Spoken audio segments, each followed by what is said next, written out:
ស្ដីបងបងថ្ងៃចុះស្តុកប្រភេទប្រអប់ make up សម្រាប់អូនគាត់3ឆ្នាំ15ឆ្នាំក៏ដាច់លេងផាត់មុខអីបានអញ្ចឹងណាបងអានេះគេធ្វើមកលក្ខណៈរូប frozen ហើយយើងបើកមក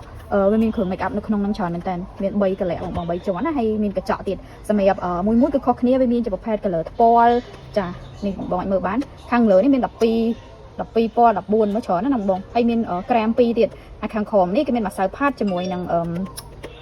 កញ្ចក់បងកញ្ចក់សម្រាប់អូនគាត់លាបអញ្ចឹងណាហើយខាងក្រោមនេះមាន color ផាត់ពណ៌នេះមានរហូតដល់4ធំទៀតអញ្ចឹងអូនគាត់យកទៅគឺមានគ្រប់ទាំងអស់ហើយគាត់លេងបានផាត់បានមែនតើអញ្ចឹងណាបងហើយពណ៌នេះគឺអត់មានប៉ះពាល់ដល់កូនក្មេងទេបងហើយគាត់ចង់ដកចេញក៏បានដាក់ក្នុងប្រអប់ក៏បានដែរពេលគាត់យកទៅបងឲ្យគាត់ផាត់ហើយលក្ខណៈថា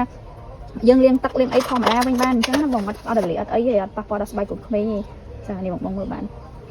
អញ្ចឹងទៅគាត់ផាត់គាត់លេងអញ្ចឹងណាបងចឹងសម្រាប់បងៗគាត់ត្រូវការលក្ខណៈរូប frozen ណាបងអាចធ្វើការកំងមុននេះបាននៅតាមចុះស្តុកថ្មីបងហើយពេលយើងចង់ឈប់លេងហ្នឹងយើងអាចបិទវាទុកបានបងគ្រាន់តែរៀបវាចូលធម្មតាវិញមកហើយប្រអប់ហ្នឹងយើងមិនចាំបាច់ដាក់តាម make up ហ្នឹងទេយើងមានអីផ្សេងយើងដាក់ក៏បានដែរបងអត់មានបញ្ហាទេវាជាប្រអប់សម្រាប់ដាក់អវ៉ាន់អញ្ចឹងចានេះយើងគ្រាន់តែព្រីវាចូលទៅទុកតម្លាក់មកយួរបានអញ្ចឹងពេលគាត់តាណាអីបងយកតាមខ្លួនទៅវាស្រួលអញ្ចឹងណាបងចាអរគុណច្រើនបាយបាយ